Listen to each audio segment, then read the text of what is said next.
Como você já sabe, a resolução da prova de matemática das faculdades Pequeno Príncipe de Medicina você só vê aqui no canal Matemática com Gui Marques. Hoje eu vou te mostrar duas questões da prova de 2026 de verão, uma de trigonometria e uma de matemática básica. Vamos lá? Solta a vinheta. Então a questão número 13 da prova diz o seguinte: uma roda gigante tem raio de 12 metros e o centro dessa roda está a 15 metros do chão. Ela realiza uma rotação completa circular a cada 48 segundos. Então, em 48 segundos, ela dá uma volta completa em movimento uniforme no sentido anti-horário. Eu vou desenhar aqui mais ou menos uma representação básica do que está acontecendo. Aqui a roda gigante, tá? Ele disse que a roda gigante tem 12 metros de raio e que está o centro dela, que está aqui, ó, está a 15 metros do chão. Então, 15 metros do chão, isso quer dizer que a altura mínima aqui da roda gigante é 15 menos 12, vai ficar 3 metros aqui do chão. E a máxima vai ser 3 mais 12 mais 12, né? Então, 12 lá para cima também. A altura máxima aqui vai ser de 24 mais 3, 27 metros. Bom, ele diz também que ele realiza uma rotação a cada 48 segundos, no sentido anti-horário. Então, a roda está girando aqui nesse sentido. No instante t igual a zero, um passageiro embarca no ponto mais baixo da roda gigante. Então, aqui no 0 segundos, ele está aqui embaixo, nesse ponto mais baixo, que é 3 metros do chão, tá? Ele está dizendo também que a altura em relação ao chão, em que o passageiro se encontra em função do tempo em segundos, então a altura está em metros e o tempo está em segundos. Pode ser modelada pela expressão a seguir. A altura em função do tempo é igual a 15 menos 12 cosseno de π sobre 24 vezes t. Tá? Isso a gente vai usar na hora certa, na hora que a gente precisar usar. E ele faz várias afirmações aqui. Bom, vamos começar com a informação mais básica que você tem ali. A informação principal é que ela faz uma rotação a cada 48 segundos em movimento uniforme. Então imagine que nos 0 segundos ele está aqui embaixo, nos 48 segundos, então eu vou colocar aqui 48 segundos, ele também vai estar no ponto mais baixo, porque é uma rotação completa a cada 48 segundos. Então vamos ver, se o movimento é uniforme, na metade ele vai passar aqui em cima nos 24 segundos, certo? E aqui a 1/4 dessa rotação, já que ele está rodando no sentido anti-horário, ele vai passar aqui com 12 segundos, e aqui ele vai passar com 12, 24, depois 36 segundos, certo? Esse é o tempo que ele vai passar a cada uma desses quartos, desses quadrantes aqui. Bom, mas ele deu uma função, né, que permite que a gente, mesmo que ele não desse esses 48 segundos, o período da função é dado por esse número que multiplica a variável, que é o tempo, que está dentro do cosseno. Sempre que você quiser calcular o período de uma função trigonométrica, o período o que é? É de quanto em quanto tempo aquela função vai se repetindo, certo? O período da função cosseno multiplicada por algum número, que no caso é π sobre 24, sempre vai poder ser calculado por 2π, que é o período original da função cosseno, dividido pelo número que multiplica a variável, que no caso é π sobre 24. O número que está multiplicando a variável t é π sobre 24. Olha só como esse período ele não precisava nem ter informado para a gente. Ficaria 2π vezes 24, vou passar multiplicando invertido a segunda fração, né? Então eu mantive o primeiro número aqui e multipliquei pela segunda fração invertida, divisão de frações. Esse π corta com π, 24 vezes 2 vai dar 48 segundos. Então, realmente, como o tempo está em segundos, né, a variável está em segundos, o período é de 48. Então, 0, 12, 24, 36, 48. 48 ele volta a repetir, ele volta a passar pelo mesmo ponto em que ele iniciou. Entende isso? Beleza. Então vamos lá. No instante t igual a 60 segundos, o passageiro se encontra no movimento de descida. Bom, não sei, vamos ver. 48, ele passou aqui de volta, então ele fez uma volta completa com 48. Mais 12 segundos, esses 12 segundos aqui, ele vai estar na mesma posição que ele vai passar com 48 mais 12, entende? Então 48 ele está aqui embaixo, mais 12 segundos, vai dar os 60 segundos aqui num movimento no qual ele está subindo, ele está nesta direção, certo?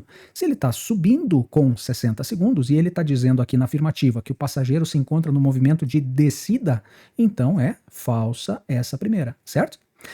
Ele não está subindo, ele está subindo, ele não está descendo, enxerga isso, né? Bom, vamos lá. A primeira é falsa. A primeira coisa que você já faz é eliminar aquelas que dizem que a primeira é verdadeira, porque essa primeira é obviamente falsa. Somente 1 e 2 estão corretas. Pronto, já posso eliminar, porque 1 não está correta. Somente 1 e 4 estão corretas. Também elimino. Somente 1, 2 e 3 estão corretas. Também elimino. Veja, só enxergando isso, a gente já consegue ficar entre duas. Letra C e letra E, certo?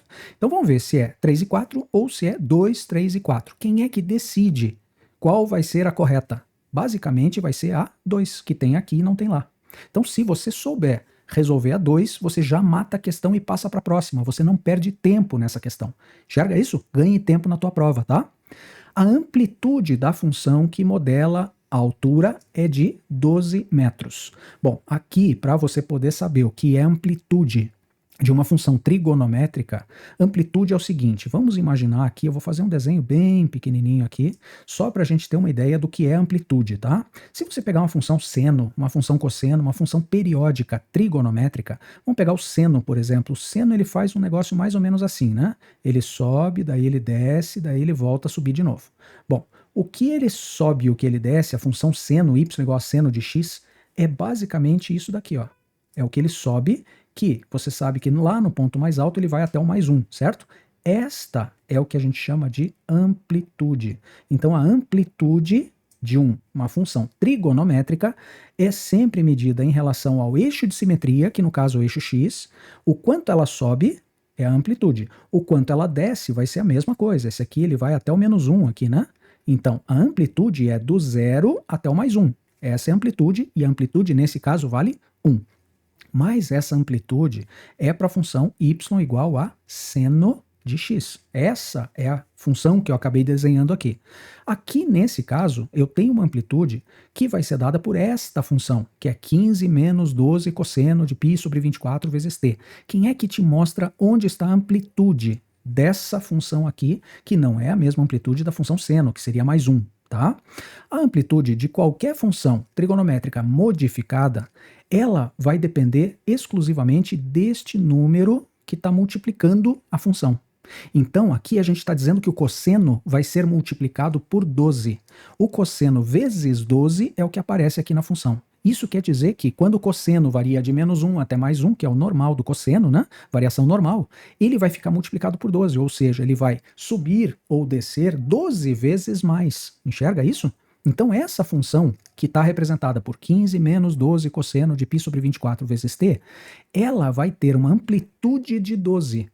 Porque ela vai subir 12 em relação aos 15 ali, que é o meio, e vai descer 12 quando o cosseno for negativo ali, ou quando o cosseno for o menor possível ali, ele vai descer 12 ou subir 12, enxerga? Então, como o cosseno varia de menos 1 até mais 1, aliás, aqui nesse caso é até invertido, né? Porque é menos 12 vezes essa variação. Então, ele vai do 15, ele vai 12 para cima e ele vai 12 para baixo. Então, do 15, ele sobe 12 e desce 12. Quando ele sobe 12, essa é a amplitude. Quando ele desce 12, essa é a amplitude também. Portanto, a amplitude desse movimento, né, a amplitude realmente é de 12. Verdadeira essa daqui, tá? Não confunda, por favor, com amplitude em estatística ou amplitude de uma função que não é periódica. Amplitude de estatística, por exemplo, é o maior valor menos o menor valor. Isso pode confundir. Então, pense assim, quando você tem uma função trigonométrica, que é periódica, que se repete de período em período, de tempo em tempo, então a amplitude é só esse trechinho que está aqui, ó. É o quanto ele vai do meio até o máximo da função, ou do meio até o mínimo da função. Isso é a amplitude de função trigonométrica, que se repete de tempos em tempos. Tudo bem? Então, qual vai ser o período, ou qual vai ser a amplitude dessa função? Ele vai do 15 mais 12 e do 15 menos 12. Essa é a amplitude. Então, 12 é que vai ser a amplitude. Do meio até em cima. Quanto que é? É 12, portanto, verdadeira essa daqui, tá? O período da função é de 48. Peraí, período é de quanto em quanto tempo ela vai se repetindo. Ele informou que esse período aqui é de 48. Então, certo, verdadeiro, dizer que o período é de 48 segundos. Mesmo assim, a gente calculou o período aqui, né? A gente calculou que o período era de 48 mesmo. É 2π dividido pelo número que multiplica a variável, no caso do cosseno, né? Bom, então a gente já sabe que a 2 e a 3 são verdadeiras, essa daqui também não pode ser verdadeira. A 2, a 3 e a 4 é que terão que ser corretas, porque a 3 também é verdadeira, e aí a gente vai ter só a letra E. Então lembrando, só com a 1 e com a 2 a gente já poderia matar. Mas se você tiver dúvida, né, você vai ter que ir fazendo as afirmativas aqui. Bom, o primeiro instante T, agora essa daqui é que mais dá trabalho, mas a gente já sabe a resposta, já teria passado para a próxima questão. O primeiro instante T em que o passageiro atinge 21 metros de altura é tempo igual a 16 segundos. Será que é isso? Vamos ver quando é que ele passa pela altura 21. Lembrando que a altura máxima aqui é 27, certo? Quando ele está lá em cima, porque é 15, que é o 12 mais 3, mais os 12 lá para cima. Então esse 21, ele vai atingir mais ou menos nessa posição aqui, ó. Aqui e aqui. Ele está querendo saber qual é este, que é a primeira altura de 21 metros que ele vai alcançar. Bom, eu tenho a altura em função do tempo, que é igual. Eu só vou copiar essa informação aqui. 15, que foi dado, né? Menos 12 vezes o cosseno de π sobre 24 vezes o tempo. Eu quero saber quanto é o tempo para que esta altura aqui, para que esse resultado dessa conta seja de 21 metros. Mas lembrando, é periódico, né? Ele vai passar por esse 21 várias vezes. 2 vezes aqui só na primeira volta. Ele passa nessa altura 21. Então, o que a gente vai fazer é simplesmente igualar esse 15 menos 12 cosseno de π sobre 24 vezes t a 21. Vai ficar o quê? 15, esse 15 eu vou passar subtraindo para lá, então vai ficar menos 12 cosseno de t vezes π sobre 24, que dá na mesma, né? 24 vezes π sobre 24 vezes t, né? Igual a 21. Vamos passar esse 15 para lá subtraindo, vai ficar 21 menos 15, vai ficar mais 6. Bom, então vamos lá. 12, vamos multiplicar por menos 1, e já vamos passar dividindo também, né? Então, multiplicando por menos 1 aqui, vai ficar 12 cosseno de t vezes π sobre 24 igual a menos 6. Então, agora passar dividindo, vai ficar cosseno de t vezes π sobre 24 igual a menos 6 dividido por 12, simplificando os 2 por 6 aqui vai dar 1 e aqui vai dar 2, certo? Então vai ficar menos meio. Então a gente vai ter que lembrar quando é que o cosseno vale menos meio. Eu vou fazer o seguinte, vamos desenhar um círculo trigonométrico agora. Nesse círculo trigonométrico, vamos lembrar o que é o tal do cosseno. Cosseno é quanto ele vai para a direita ou para a esquerda no círculo trigonométrico, certo?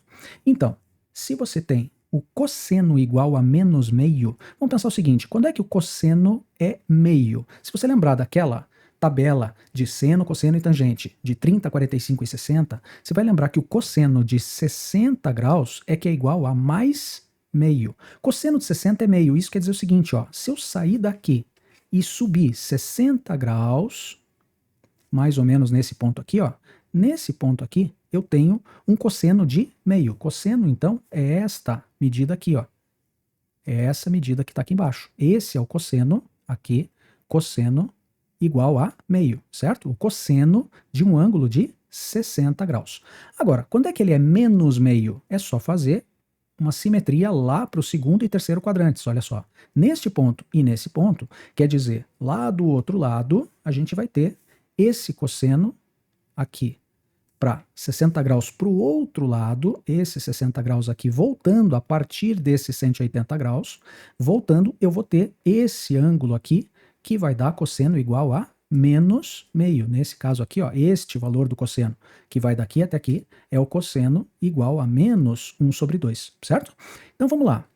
180 menos 60, isso aqui vai dar 120 graus. Ou eu posso fazer em radianos. 180 graus é o quê? Π radianos. 60 graus é 1/3 de 180. Concorda que 60 graus é π sobre 3? Ou seja, 180 graus por 3 é que vai dar 60. Π radianos por 3 é que vai dar 60 graus. Então, se eu voltar a partir do π, eu voltar π sobre 3 radianos, que é 60 graus, eu vou cair exatamente aqui nesse 120 graus, certo? Então, eu posso dizer que 120 graus é a mesma coisa que fazer π menos π sobre 3. Dos 180 graus, eu tirar 60 graus.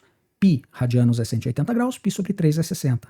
Então vai ficar 120 graus, que é o que me interessa, que é a primeira vez que ele vai passar a partir do zero aqui, no sentido anti-horário, é a primeira vez que ele vai passar nesse ponto de 120 que tem cosseno igual a menos meio. 120 é π menos π sobre 3. 120 graus vai ficar, tiro mínimo, né? 3. 3 dividido por 1 vezes π vai ficar 3π menos π. Ou seja, eu tenho que 120 graus é igual a 2π sobre 3 radianos. É esse valor que me interessa, que vai ter cosseno menos meio. Cosseno meio para a direita, sobe 60 graus. Cosseno menos meio para a esquerda, volta 60 graus a partir do 180. Então, π menos π sobre 3 deu 2π sobre 3. Portanto, a primeira vez que este arco aqui assumir 2π sobre 3 radianos, t vezes π sobre 24, tem que ser um ângulo, né, um arco, que tenha cosseno igual a menos meio. E o primeiro arco que tem cosseno igual a menos meio é 2π sobre 3. Olha só então, cosseno deste arco aqui deu menos meio. Qual é o valor desse arco? 2π sobre 3. Então, t vezes π sobre 24 tem que ser 2π sobre 3. É isso que a gente escreveu aqui embaixo. Agora vamos simplificar tudo que der, né? Vai ficar π corta com π. Esse 24 vezes 2 sobre 3, a gente pode passar então 24 multiplicando, e a gente vai ter t igual a 24 vezes 2 sobre 3. Corta o 24 com 3, vai ficar 8. O tempo para ele chegar pela primeira vez nesse ponto aqui, né? Justamente nessa altura, o tempo que ele vai fazer toda essa volta aqui, né? Ele vai daqui, ele vai até lá, essa altura de 21. Isso equivale a sair do zero e vir até esse 120 graus. Isso vai ser 8 vezes 2, que é 16 segundos. Nos 16 segundos, ele passa pela primeira vez nessa altura igual a 21. T igual a 16 é justamente o que ele falou lá. Portanto, somente as afirmativas 2, 3 e 4 são corretas mesmo. Enxerga isso? Beleza? Então vamos lá para a próxima questão, que é uma questão de matemática básica. Então essa questão número 14 é de matemática básica e ele diz o seguinte, que tem um reservatório que pode ser enchido por duas bombas. Uma bomba A, que sozinha enche esse reservatório em 6 horas, e uma bomba B, mais poderosa do que a primeira, que sozinha enche o reservatório em apenas 4 horas. Porém, devido a vazamentos, tem uma perda constante de volume equivalente a 1/12 do volume do reservatório a cada hora. E um gerente quer estimar o tempo necessário para encher esse reservatório se as duas bombas funcionarem juntas desde o início. Então ele vai ligar as duas bombas e tem uma certa perda, né, constante de volume de 1/12 do reservatório a cada hora. Ele quer saber em quantos minutos o reservatório vai ficar completamente cheio. Vamos chamar de V o volume do reservatório. Se a gente chamar de V o volume do reservatório, claro que eu poderia colocar aqui que o reservatório tem 100 litros, tem 1000 litros, às vezes fica até mais fácil da gente trabalhar com números, né? Mas vamos pensar que o volume do reservatório total é V. Então vamos pensar da seguinte forma, a bomba A enche o reservatório sozinha em 6 horas. Se ela enche o reservatório em 6 horas, em cada uma dessas horas, ela vai encher 1/6 do reservatório. Você percebe que se a gente dividir o reservatório em 6 partezinhas iguais, se ela enche o reservatório inteiro em 6 horas, então cada partezinha, cada volume sobre 6, cada sexto do volume do reservatório vai ser enchido em 1 hora, certo? Então se a gente pensar assim, ó, em 1 hora, a bomba A enche um volume de V sobre 6. 1/6 do volume é o que a bomba A consegue colocar em 1 hora de funcionamento, certo? E a bomba B, a gente pode dizer que ela é mais forte, então ela vai encher o volume do reservatório sobre 4 a cada hora. Claro, se ela enche o reservatório sozinha em 4 horas, a cada hora ela vai encher 1/4 do reservatório. 1/4, 2/4, 3/4, 4/4 do reservatório. Tranquilo? Muito bem. E o vazamento, né? Em 1 hora também, existe um vazamento de 1/12 do volume do reservatório para cada hora. Então, em 1 hora, o volume que vai vazar é V sobre 12. Então, isso é o que se perde do que as bombas estão colocando dentro do reservatório. Agora, é só você montar uma equação. Pensar o seguinte, ó, o volume do reservatório enchido pela bomba A. Então, vamos lá. A bomba A vai encher V sobre 6 vezes o número de horas que você vai ter do reservatório da bomba A funcionando, concorda? Já a bomba B vai encher nesse mesmo tempo de T horas, ela vai encher um volume V sobre 4, que é o que ela enche por hora, vezes o número de horas que ela vai ficar funcionando. E o vazamento que vai ocorrer é um vazamento de V sobre 12 vezes o número de horas que esse vazamento vai estar ocorrendo, enquanto as bombas A e B estão tentando encher o reservatório. Agora veja, o volume que A for colocar dentro do reservatório, mais o volume que B colocar dentro do reservatório, menos o volume que vai vazar, vai ter que dar o quê?